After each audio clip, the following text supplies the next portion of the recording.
그리스도와 연합하게 되어질 때 그 그리스도에게로부터 받는 복과 유익이 있다. 이렇게 말씀을 드렸습니다.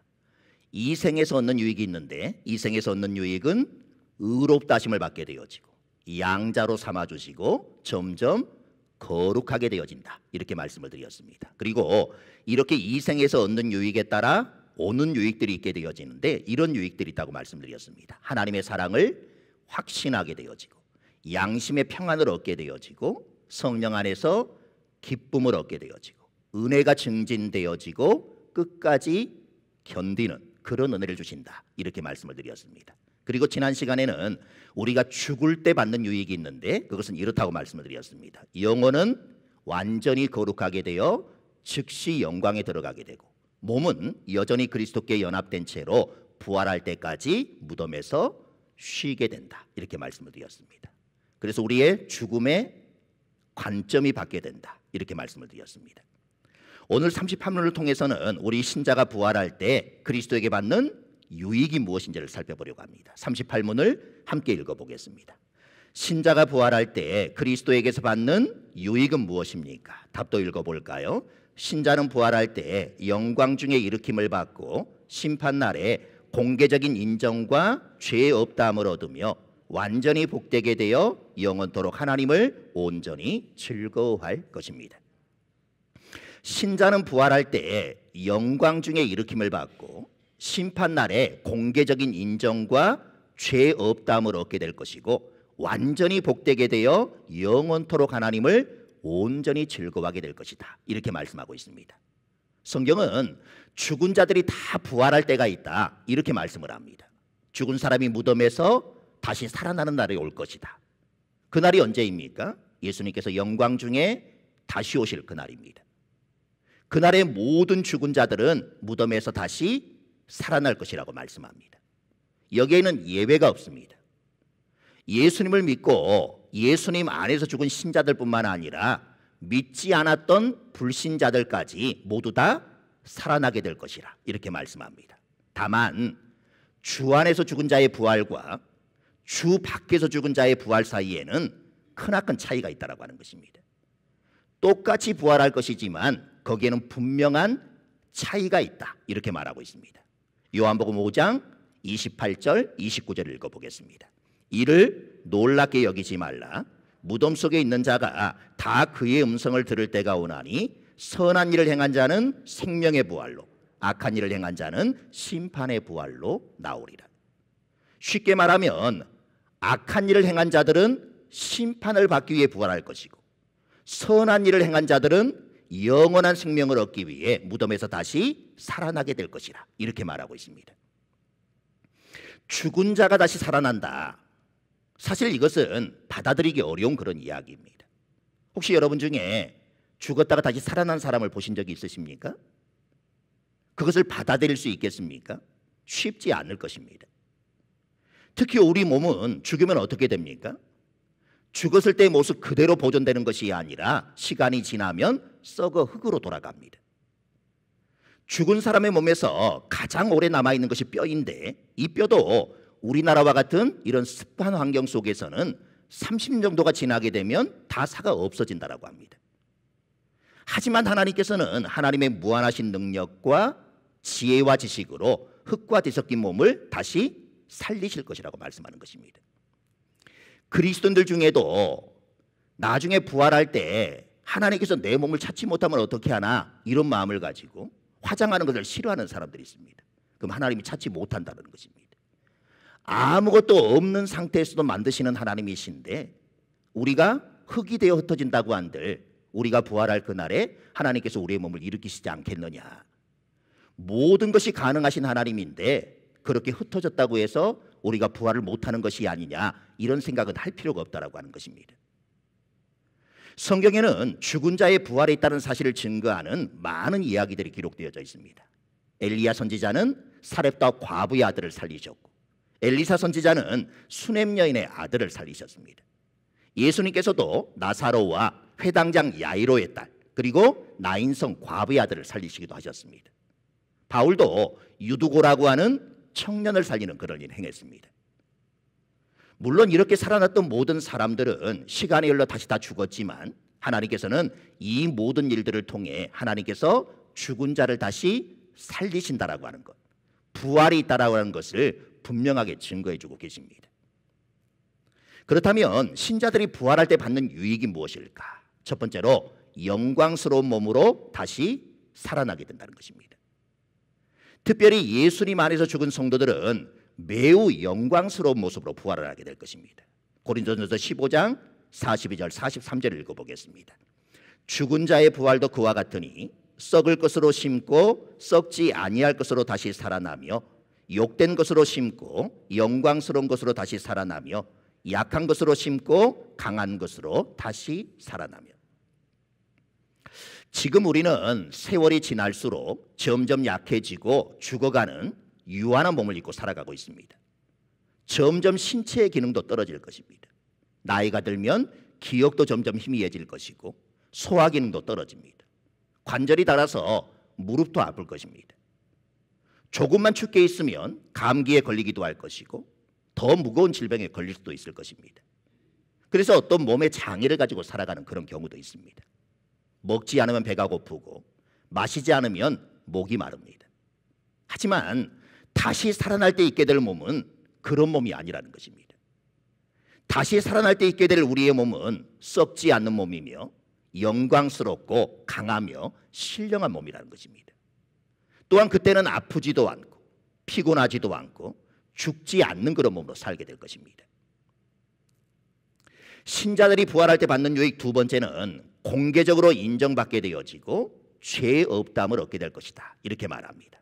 마태복음 10장 32절 읽어보겠습니다. 누구든지 사람 앞에서 나를 시인하면 나도 하늘에 계신 내 아버지 앞에서 그를 시인할 것이요. 예수 그리스도께서 우리를 위하여 십자가에 돌아가시고 3일 만에 부활하셔서 하나님 우편에서 우리를 위하여 증언해 주심으로 성도들이 공개적으로 하나님으로부터 인정을 받게 된다는 것입니다. 무덤에서 모든 사람들이 일으킴을 받는 그날은 심판의 날이기도 합니다. 예수님께서 영광 가운데 세상에 두 번째 오실 때는 살아있는 자와 죽은 자를 심판하는 심판자로 오시게 될 것입니다. 그때 모든 사람은 우리가 이 땅에서 행한 일들을 아뢰면서 주님의 최종적인 판단을 받게 될 것입니다. 마태복음 24장과 25장에 세상의 마지막 날, 곧 죽은 사람들의 몸이 무덤에서 일으킴을 받고 다시 오신 그리스도께서 심판주로 세상을 심판하실 그날에 대한 가르침들이 많이 있습니다. 마태복음 25장 31절부터 33절을 읽어보겠습니다. 인자가 자기 영광으로 모든 천사와 함께 올 때에 자기 영광의 보좌에 앉으리니 모든 민족을 그 앞에 모으고 각각 구분하기를 목자가 양과 염소를 구분하는 것 같이 하여 양은 그 오른편에 염소는 왼편에 두리라. 예수님께서 앉아 계신 영광의 보좌가 있고 그 앞에 무덤에서 다시 일어난 모든 사람들이 있습니다. 그리고 목자가 양과 염소를 구별하듯이 모든 사람을 구별하게 될 것입니다. 사는 동안 예수님을 믿고 예수님을 주로 고백하며 살아왔던 성도들과 예수님이 누구신지 알지도 못하고 알기는 알았지만 믿으려고 하지 않았던 그 악인들이 나뉘어진다라고 하는 것입니다. 이 자리에서 우리는 하나님과 모든 천사들과 사람들 앞에서 죄 없다함, 무죄하다라고 선고를 받게 될 것이라고 말씀합니다. 비록 우리가 이 세상에서 범했던 죄와 잘못들도 다 드러나게 되겠지만 동시에 구원을 위해 우리가 의지했던 예수님의 피와 죽으심으로 인해 우리의 죄악이 용서되었다라는 그 사실을 공개적으로 선포해 주신다라고 하는 것입니다. 또한 이 땅에서 주님을 신뢰하며 그분의 제자로서 했던 모든 수고와 선행을 알아주시고 인정해 주시며 칭찬해 주실 것입니다. 반면 악인들의 죄를 낱낱이 드러내시며 그들이 지옥 형벌을 받게 될 것이라고 하는 공개적인 판결 또한 주어지게 될 것입니다. 마태복음 25장 30절을 읽어봅니다. 이 무익한 종을 바깥 어두운 데로 내쫓으라. 거기서 슬피 울며 이를 갈리라 하니라. 악인, 불신자들은 공개적으로 수치를 당하게 될 것입니다. 그들의 거짓과 위선, 모든 죄악은 만인 앞에서 폭로가 되어질 것입니다.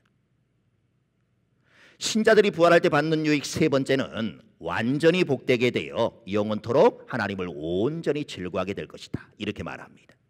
먼저 우리는 완전히 복되게 됩니다. 그때 하나님을 향한 우리의 모든 갈망들은 완전히 만족하게 될 것입니다. 이 세상에서 사람들은 무언가를 갈망하며 살아갑니다. 그래서 다른 사람들과의 관계를 통해서나 돈이나 권력 등을 통해 안정을 추구하면서 비어있는 마음을 채우고 만족시켜보려고 애를 씁니다. 하지만 사람들의 그 시도는 늘 실패하게 되어지죠. 만족하지 못한다라고 하는 것입니다. 세상의 것들로 아무리 채워도 그것은 진정한 만족이 되어지지 못한다는 것입니다. 하지만 복음을 통해 복되시고 아름다우신 하나님을 알게 된 우리들은 하나님과의 그 교제 속에서 하나님이 주시는 참된 기쁨과 만족, 위로를 조금씩 맛보며 살아가게 되어집니다. 문제는 구름이 햇빛을 가리면 날이 어두워지듯 세상에서 살아가는 동안 우리는 하나님을 충분히 지속적으로 누리며 살아가지 못한다라고 하는 것입니다. 왜 그렇느냐? 하나님이 한결같지 않은 변덕스러운 분이시기 때문에 그런 것인가? 그렇지 않다라고 하는 것입니다. 우리의 연약함 때문에 그렇다는 것입니다. 하지만 부활을 통해 우리는 완전히 복되게 될 것입니다. 그때 우리의 영혼은 완전히 만족하게 될 것입니다. 더 이상 바라지 않아도 될 만큼 충만한 의와 평강과 기쁨을 누리며 살게 될 것입니다. 누구 때문에 이처럼 복된 상태로 우리가 살아가게 되는 것입니까? 하나님 때문에 그렇습니다. 우리는 천국에서 하나님을 그의 계신 그대로 보게 될 것입니다. 요한일서 3장 2절은 이렇게 말합니다. 읽어보겠습니다. 사랑하는 자들아, 우리가 지금은 하나님의 자녀라. 장래에 어떻게 될지는 아직 나타나지 아니하였으나 그가 나타나시면 우리가 그와 같을 줄을 아는 것은 그의 참모습 그대로 볼 것이기 때문이니. 그리고 이 땅에서 우리의 연약한 믿음으로 희미하게 보았던 그 주님을 눈으로 보게 될 것이라. 이렇게 말씀합니다. 고린도전서 13장 12절 읽어봅니다. 우리가 지금은 거울로 보는 것 같이 희미하나 그때에는 얼굴과 얼굴을 대하여 볼 것이요 지금은 내가 부분적으로 아나 그때에는 주께서 나를 아신 것 같이 내가 온전히 알리라. 얼굴과 얼굴을 마주하며 주님과의 친밀한 연합과 교제 속에서 영원히 거하게 될 것이라. 이렇게 말씀하시는 것입니다. 그때 우리는 하나님의 영광스러운 모습을 뵙고 하나님을 아는 완전한 지식을 얻게 될 것입니다. 그리고 거기에는 완전한 즐거움이 있게 될 것입니다. 성령의 감동으로 다윗은 이 땅에서도 이 사실을 멀리서 내다보며 이렇게 고백을 했습니다. 시편 16편 11절 읽어보겠습니다. 주께서 생명의 길을 내게 보이시리니 주의 앞에는 충만한 기쁨이 있고 주의 오른쪽에는 영원한 즐거움이 있나이다. 부활을 통해 완전히 복되게 된 우리가 천국에서 주님을 뵐 때 누리게 될 그 기쁨이 이와 같다라고 하는 것입니다. 여기까지 이야기하다 보면 이런 질문이 하나 생길 수 있습니다. 그럼 죽기 전에 예수님께서 재림하시면 우리는 어떻게 되어지는 것일까?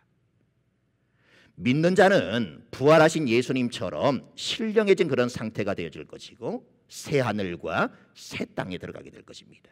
이것을 요한복음 11장 25절은 이렇게 말합니다. 읽어보겠습니다. 나를 믿는 자는 죽어도 살겠고 무릇 살아서 나를 믿는 자는 영원히 죽지 아니하리라. 죽음이라고 하는 것은 사랑하는 사람과 헤어짐이 있기 때문에 슬픈 것이 분명합니다.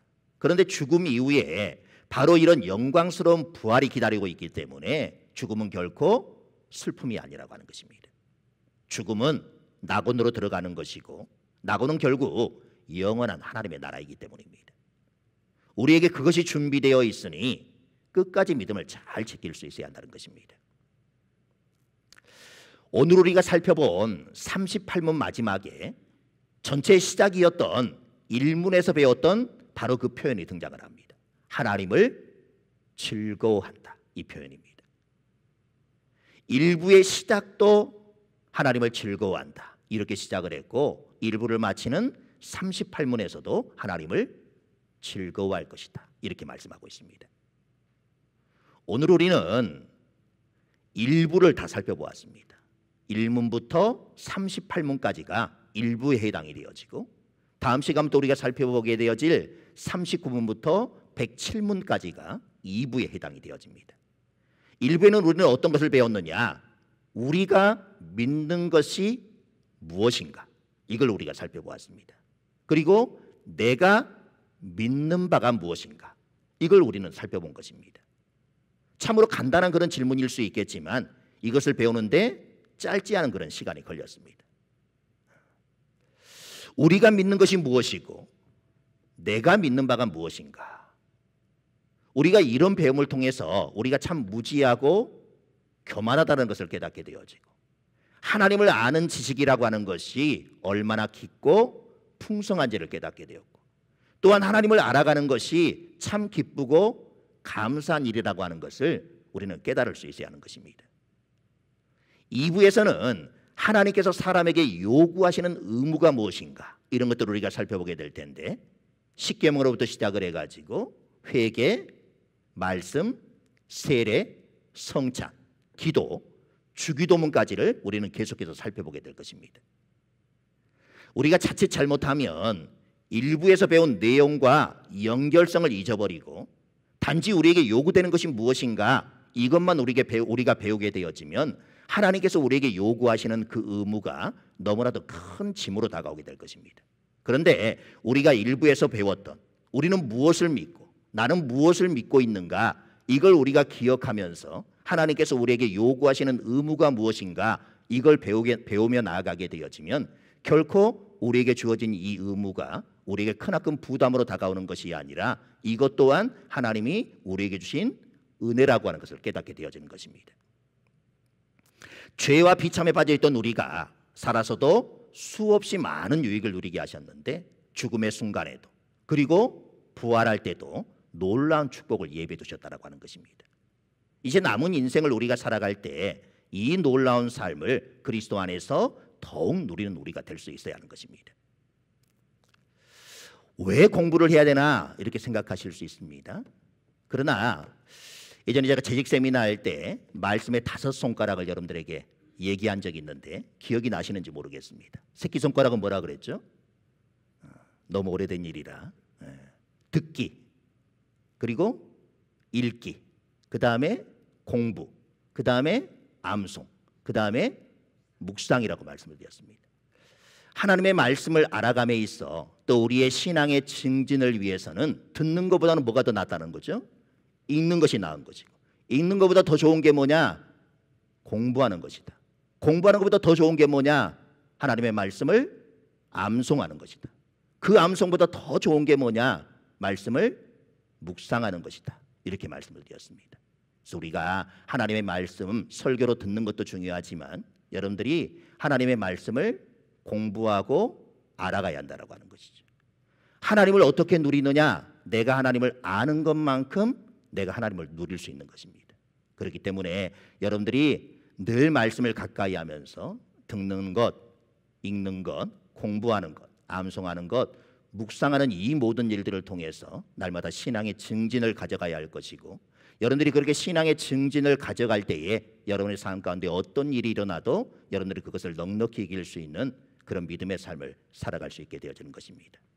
1부를 마무리하면서 나는 무엇을 믿고 있는가? 이 질문에 한번 대답해 보시면 좋을 것 같고 이 물음을 가지고 앞으로의 모든 그런 서열의 문답의 물음들을 하나하나 살펴보고 그렇게 나가도록 하겠습니다. 기도하겠습니다. 하나님, 1부를 통하여서 내가 무엇을 믿고 있는가를 다시 한번 확인하게 하시니 참으로 감사합니다. 무엇을 믿고 있는가가 분명해야만이 바로 믿을 수 있는 것입니다. 그것이 불분명하면 내가 아무리 잘 믿으려고 노력해도 잘 믿을 수 있는 길이 없는 것입니다. 내가 무엇을 믿고 있는지 그 물음 앞에 분명한 대답을 가질 수 있도록 도와주시고 이 물음을 가지고 앞으로 서열의 문답을 우리가 계속해서 살펴보게 되어질 것인데 하나님께서 우리에게 요구하시는 의무도 내가 무엇을 믿고 있는지가 분명하게 되어지면 결코 그 의무도 크나큰 부담으로 다가오지 아니하고 오히려 기쁨으로 그 모든 일들을 감당하며 살아가는 우리의 삶이 될 줄로 믿습니다. 우리에게 큰 믿음을 더해 주시고 우리가 무엇을 믿고 있는지 분명하게 깨달아 알 수 있도록 도와주셔서 이제 하나님께서 우리에게 요구하시는 그 의무들을 하나하나 실천하며 살아갈 수 있는 우리의 삶이 되어지게 하여 주시옵소서. 예수 그리스도의 이름으로 기도드립니다. 아멘.